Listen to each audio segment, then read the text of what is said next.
Le principal avantage de la Toyota Camry est sa fiabilité inégalée. Et pour cette qualité, la principale pour une voiture d'occasion, on pardonne ses quelques inconvénients. Des performances de conduite moins raffinées et un design fade. Vous n'aurez pas besoin de compter sur une variété de versions de carrosserie. La Camry de 5e génération a été produite uniquement en tant que berline. Et la gamme de moteurs est assez étroite. Seuls 2,4 litres d'essence, 152 chevaux, et un V6 de 3,0 litres développant 186 chevaux ont été installés sur la voiture. Pour les USA, un V6 de 3,3 litres développant 228 chevaux est fourni. Transmission, manuelle à 5 vitesses et automatique à 4 vitesses. Il existe sur notre marché des Toyota Camry de diverses origines. Il s'agit pour la plupart de voitures de concessionnaires. Il existe peu d'exemplaires importés. En Europe, la voiture n'a été vendue que pendant les 2 premières années après ses débuts, et même alors très lentement.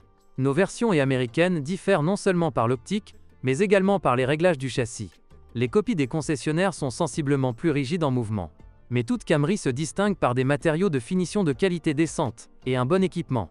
Nos concessionnaires ont vendu des voitures dont l'équipement standard comprenait un ABS avec répartition de la force de freinage sur les essieux et un système d'assistance au freinage, des airbags frontaux et latéraux, des vitres et rétroviseurs électriques chauffants, une climatisation, des jantes en alliage, une radio et des phares anti-brouillard. À peu près la même liste d'équipements était présente dans le bulletin d'équipement de la Camry américaine.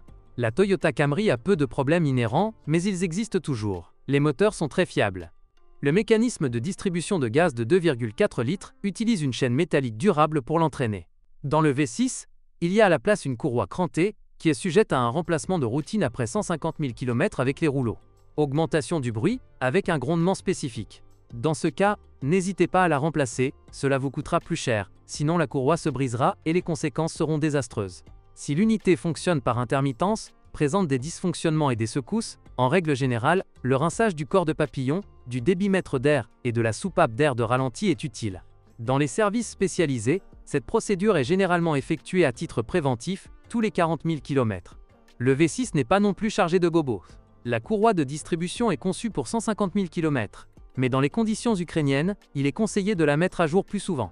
Il est préférable de changer la courroie à rouleau, bien que les instructions ne prévoient pas leur remplacement forcé ensemble. Le fonctionnement instable du moteur est généralement la conséquence de bougies d'allumage usées ou d'un système d'injection obstrué. La transmission se déroule presque sans problème. Une transmission manuelle n'était disponible qu'avec un moteur 4 cylindres, mais la plupart des voitures de 2,4 litres et toutes les voitures de 3 litres, sans exception, étaient équipées uniquement d'une boîte automatique à 4 vitesses. Si vous respectez le calendrier officiel de vidange d'huile après 40 000 km, les deux boîtes dureront facilement 200 000 km ou plus.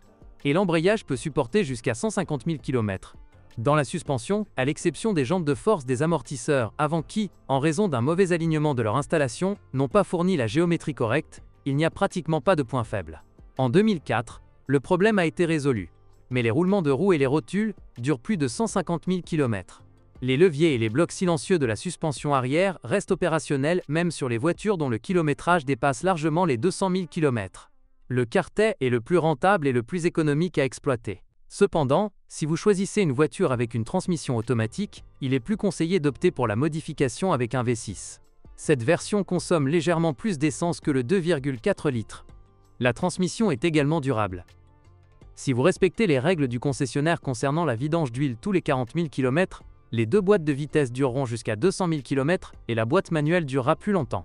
À moins que pour ce kilométrage, vous devrez changer les bagues en plastique de la tringlerie de levier. Dans la suspension avant, les bagues stabilisatrices et les amortisseurs s'usent après 100 000 km. Mais les pièces restantes, roulement de roues, biellettes et embouts de direction, rotules et blocs silencieux, durent plus de 150 000 km. La suspension arrière est de longue durée. Après 120 000 km, les amortisseurs et les bagues stabilisatrices nécessiteront une mise à jour. Les jantes de force sont changées 2 fois plus souvent. Les leviers assemblés peuvent résister à plus de 150 000 km. L'équipement électrique n'est pas satisfaisant même sur les machines les plus anciennes. Les unités électroniques du moteur et le relais de la climatisation tombent rarement en panne. Bonjour les amis. Vous cherchez une voiture d'occasion? Vous devez prêter attention au site web carm.pro. Carm.pro est grand catalogue de voitures, moteurs, boîtes de vitesse. Et le meilleur, c'est que vous pouvez trouver des informations sur les pannes de n'importe quelle pièce. Complètement gratuit. Allez sur le site web carm.pro et découvrez tous les éventuels points faibles des voitures d'occasion.